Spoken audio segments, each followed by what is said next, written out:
And when I say that, I don't say that in any way to bring the man down. I'm just speaking the reality of the situation. I wish him the absolute best. I truly do. I truly do. You know what I mean? But it's just so sad because once again, dude was my heart, bro. Like real talk. Yeah. You understand what I'm saying? I think sometimes you gotta watch the company that you keep, and the company that they keep. Yep. Yeah. Mm-hmm. Yeah.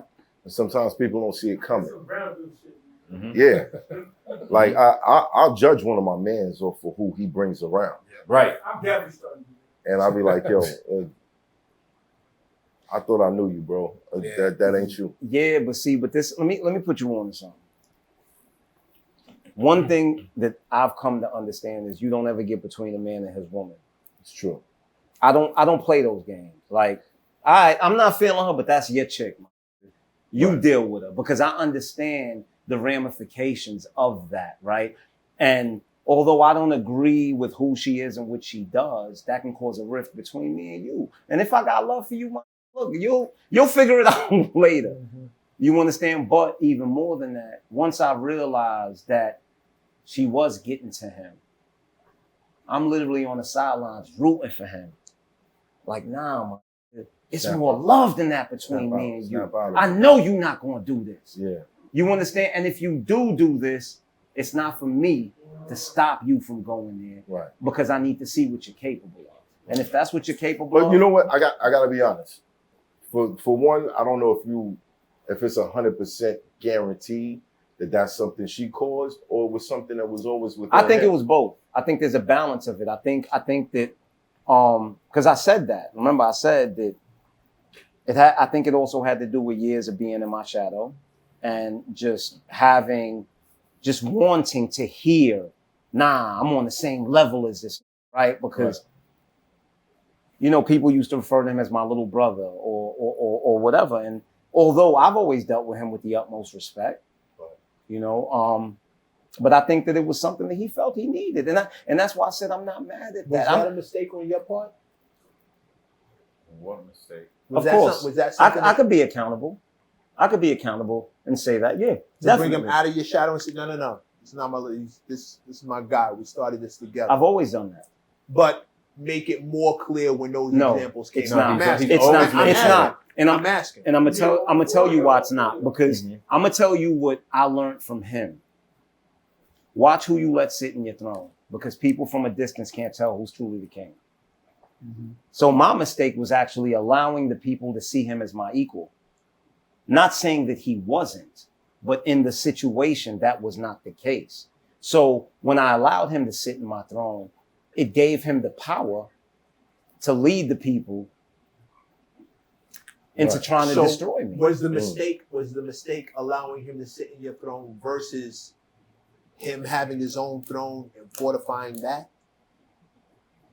Was that the mistake? You can have your own throne. It is not for me to give another man a throne. But you don't have to destroy mine to have yours. It is for a man. Which is why I didn't mention that. That's why I'm mentioning this specifically. It is for a man to build his own throne. A throne is the one thing that you can never give a man. Right. You know, and after that situation, what I came to realize was, wow, this is why kings only keep the company of kings. Because anybody else will feel inadequate in their presence. So was the mistake not acknowledging?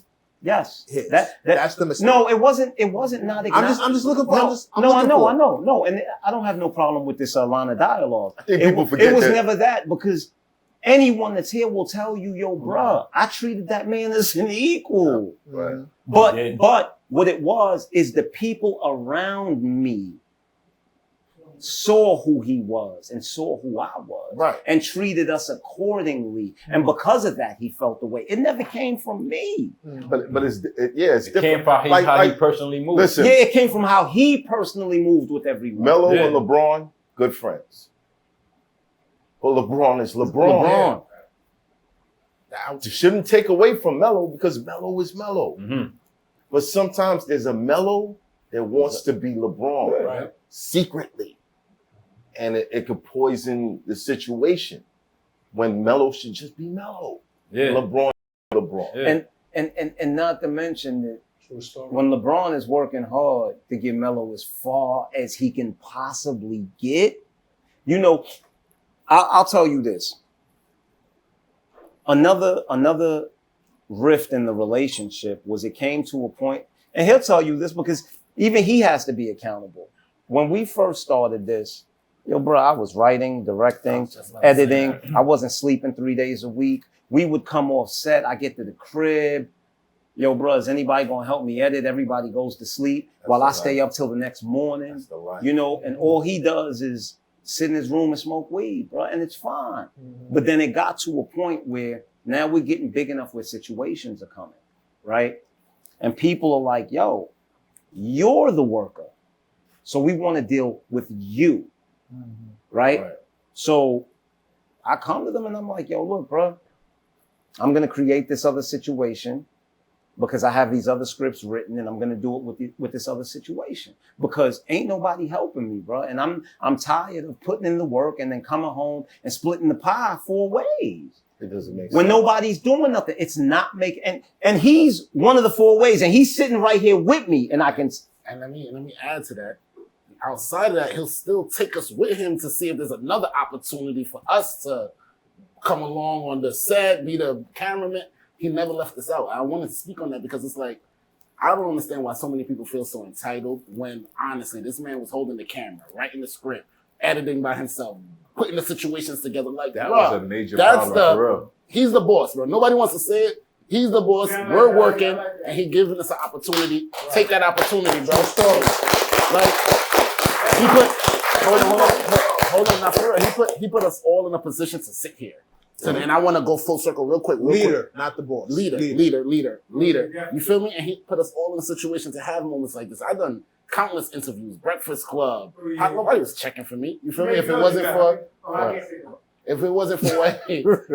for what he did, you know what I mean? We wouldn't be in that position. And like, even I want to, before Money Vines got hot, Matt probably don't remember, we was in Miami and I just want to give Matt his flowers. He was like, yo, that's the dude from the show. He got us in a club. To me, that was big. That was big at Matt, the time. you remember that, Matt? I see your face. It was me and Shane. Everything. Was it club play? I don't remember. I just know we was all right around that time. People knew us a little, but we was outside on the line. You feel me? He was like, nah, I know. He's like, nah, I ain't going in until my man Ben. He's like, I ain't going in until they go in. So this is like a full circle moment for me. You feel me? Like another opportunity Math is giving me. So giving you your flowers, bro. I appreciate that. It's hot for trapper turn smack rapper. Only smack rapper that you know is smack rappers. Got bars, I can hang with the backpackers. Trap star, I don't hang with the backpackers. I'm in the hood with the work you heard. Making fiends leave earth you heard. Got your baby mama thirst you